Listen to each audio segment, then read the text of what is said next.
जय हिंद दोस्तों, स्वागत है आपका हमारे एक नए वीडियो में। दोस्तों, जैसा कि आप लोग जानते हैं कि कल मेरा कोई भी वीडियो नहीं आया था। उसका मेन कारण यही था कि कोई भी अपडेट ही नहीं था।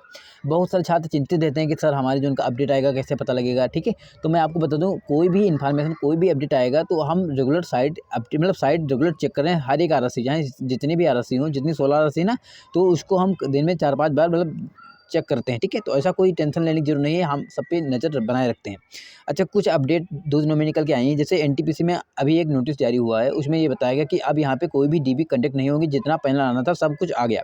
अब इससे बहुत सारे छात्र डरे हुए हैं जो ग्रुप डी वाले हैं, सर क्या इसमें भी ऐसा होगा? मतलब आप लोग क्या करते हो, कोई भी ज़ोन का कुछ भी आ जाता है तो आप लोग उसका कंपैरिज़न अपने से करने लगते हो कि कहीं ज़ोन मेरे ज़ोन में ऐसा ना होने लगे, मेरी कैटेगरी में होने लगे। मतलब कहीं न कहीं नेगेटिव बातें आपके अंदर भरी रहती हैं, ठीक है? तो इसकी बात हम करने आगे तो इसकी बात हम वीडियो में आगे करने वाले हैं कि किस हिसाब से आप लोगों में होगा या नहीं होगा, एनटीपीसी और ग्रुप डी में कितना डिफरेंस हो सकता है, सब कुछ आज वीडियो में देखने वाले हैं। जैसा कि आप लोग जानते हैं कि सीआर में 4th डीबी कंडक्ट हो चुका है और यहाँ पे सप्लीमेंट्री डीबी 24 तारीख को था, वो भी समाप्त हो चुका है। अब यहाँ पे बहुत सारे छात्र अभी भी वेटिंग में हैं, खासकर ईडब्ल्यूएस वाले अभी तक वेटिंग में हैं और उनका एक भी छात्र का अभी तक कॉल नहीं हुआ एडिशनलिटी, यानी कि ना ही सेकंड डीबी में कॉल हुआ ईडब्ल्यूएस का, ना ही थर्ड डीबी में, ना ही 4th डीबी में। अब क्या 5th डीबी में ईडब्ल्यूएस को कॉल किया जाएगा, नहीं किया जाएगा? अगर नहीं किया जाएगा तो क्यों नहीं किया जाएगा? और छात्रों को क्या करना है? देखो, ईडब्ल्यूएस के छात्र अगर आप हैं, सीआर मुंबई से हैं या अभी किसी भी आरएससी से हैं, जब तक आप अपनी आवाज़ वहाँ तक नहीं पहुँचाएँगे तो हमें नहीं लगता कि आपको कॉल भी करेंगे, ठीक है? तो सेंट्रल मुंबई में बिल्कुल गलत हो रहा है, अभी तक ईडब्ल्यूएस को एक भी छात्र को कॉल नहीं किया गया है और 5th डी में कॉल करना पड़ेगा, छात्रों को ही कुछ ना कुछ करना पड़ेगा। तो मैं आपको बता दूँ कि छात्र 30 तारीख को वहाँ पे आरएससी ऑफिस जा रहे हैं अपनी बातों को रखने के लिए, ठीक है? तो जितने भी छात्र हो सके मैक्सिमम छात्र वहाँ पे जाइएगा, अपनी बातों को रखिएगा।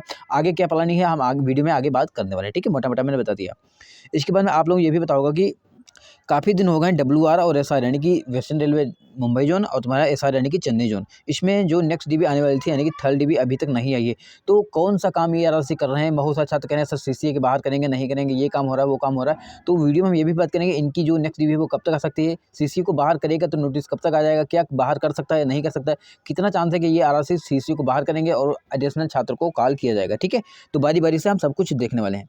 तो चलते हैं वीडियो को आगे लेकर के बात करते हैं, लेकिन उससे पहले अगर आपने चैनल को सब्सक्राइब नहीं किया है, सभी लोग चैनल को सब्सक्राइब जरूर कर लेंगे ताकि आपको ऐसे important video time to time मिलते रहें। सभी छात्र टेलीग्राम ग्रुप से जरूर ज्वाइन कर लेना, मतलब जरूर से टेलीग्राम ग्रुप से जरूर जुड़ जाएं, ठीक है? देखो, थोड़ा बहुत इधर उधर बोलने में हो जाता है, उसको आप लोग माइंड में मत लिया करो, ठीक है? जब आप बोलेंगे तो आप भी थोड़ा बहुत हो जाता है ना, इतना प्रैक्टिस मतलब होती है फिर भी, ठीक है?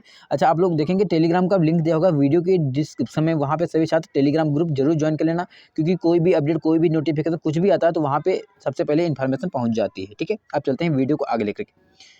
देखो, आप लोगों ने एक ये नोटिस देखा होगा, यहाँ पे चंडीगढ़ ज़ोन का नोटिस है और यहाँ पे एनटीपीसी का ये नोटिस है, ठीक है? अब इसमें बहुत सारे छात्र हैं जो परेशान हैं, सर हमारे पास अलग-अलग मैसेज कर रहे हैं कि सर यहाँ पे एनटीपीसी में क्लोज़ हो गया है, मतलब डीबी नहीं आएँगी, मेरा पैनल नहीं आएगा, तो क्या सर ग्रुप डी में ऐसा ही होने वाला है आगे चल के?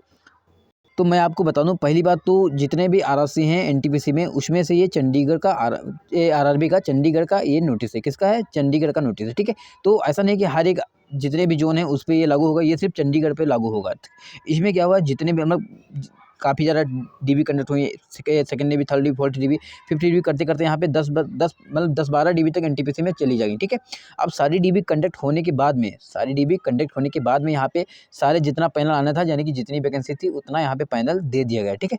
अब जाकर के यहाँ पे ये बोला गया कि इसको आप लोग देखेंगे सभी पोस्टों में यहाँ पे 10 तरह की पोस्टें हैं और यहाँ पे देखेंगे सभी में क्या लिखा हुआ है, यहाँ पे इस कोटि के पैनल को अंतिम रूप दे दिया गया है, इस कोटि के पैनल को अंतिम रूप दे दिया। आप लोग देखेंगे सभी में यही लिखा है, यानी कि सभी की वैकेंसी जितना वैकेंसी थी उतना पैनल आ चुका है, ठीक है?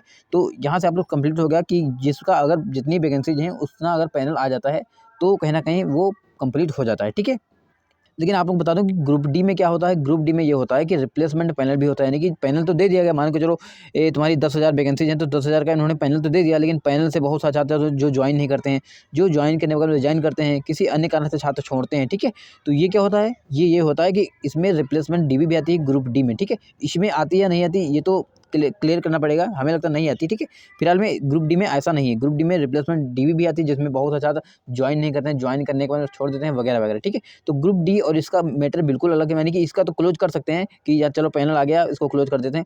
लेकिन जो ग्रुप डी होता है उसको क्लोज़ नहीं कर सकते क्योंकि वहाँ पे छात्र जॉइन नहीं करते हैं, जॉइन करने को रिज़ाइन करते रहते हैं और ये डाटा कभी खत्म नहीं होता है, ठीक है? तो यहाँ से क्लियर होगा कि ग्रुप डी वाले छात्र, कोई भी छात्र परेशान नहीं होएगा और एनटीपीसी वाले छात्र भी कभी परेशान नहीं होंगे क्योंकि सिर्फ़ ये चंडीगढ़ का है, बाकी किसी भी ज़ोन का नहीं है, ठीक है? और ग्रुप डी में आप लोग बता कि 1-2 साल नहीं 3-4 या 5 साल तक इसका प्रोसेस चलने वाला है। यहाँ पे पीटी पास जितने भी छात्र हैं धीरे-धीरे करके सभी को बुलाया जाएगा। और मैं तो ये कहता हूँ कि जितना भी पीटी पास सभी की वेटिंग क्लियर करनी चाहिए, क्योंकि 4-5 साल छात्रों ने वेट किया है एग्जाम को लेकर के, ठीक है।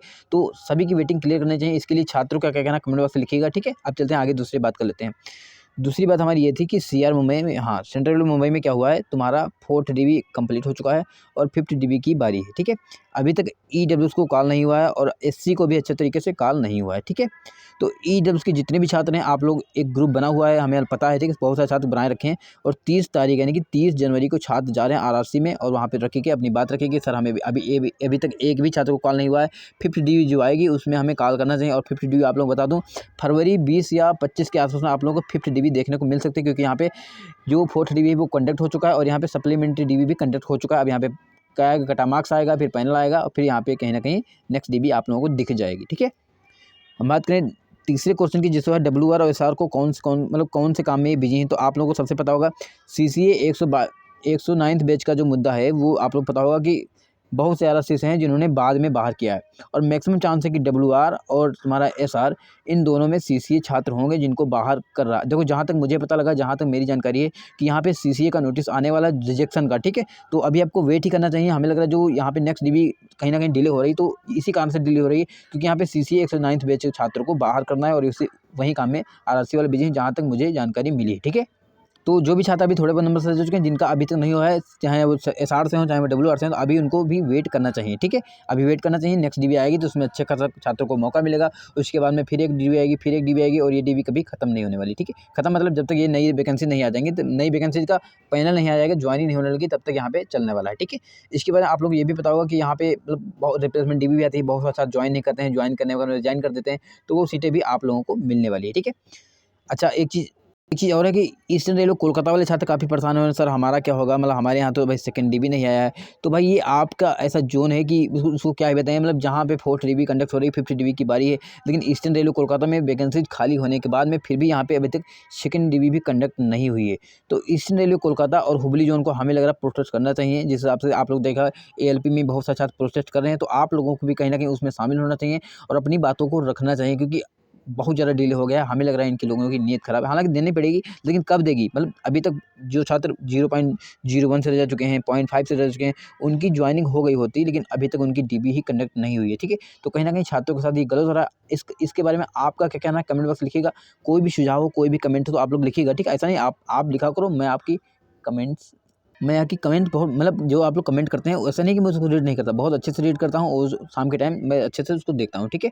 तो वीडियो अच्छा लगा है, वीडियो को लाइक कीजिएगा, चैनल को सब्सक्राइब कीजिएगा। मिलते हैं किसी ऐसे वीडियो में, तब तक के लिए bye bye, good afternoon, take care.